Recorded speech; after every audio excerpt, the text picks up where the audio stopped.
With this video, we're going to look at how you manipulate and edit materials in the materials database within a project. So earlier on we looked at the U-value calculations and we briefly looked at this. To access the database of materials, you go to the Tools menu and you select Elements. These are your composite constructions. And you can see in the listing there at the head of the list, that's the default wall type that we selected from the Global Change Elements listing and the Edit Standard Elements listing. It's highlighted in bold so you can identify the material type. By selecting each of these materials, you get the description of the material. You've got the kappa value, which is used for exporting to SBEM.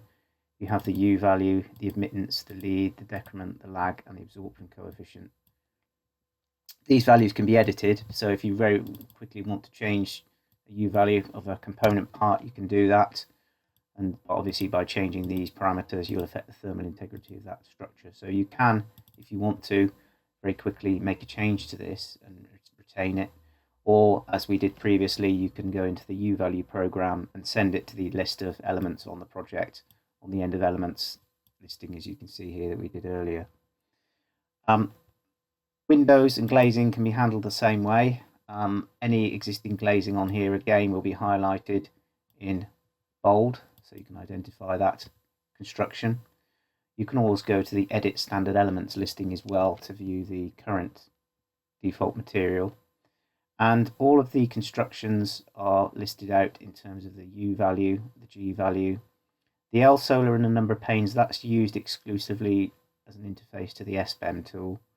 You have the solar gain code for the SIBSI swings about the air and environmental point calcs, and the visible light transmission for daylighting calculations. The fabrics are actually listed by type. So there is a video earlier on in the listing describing how to create a pitch roof.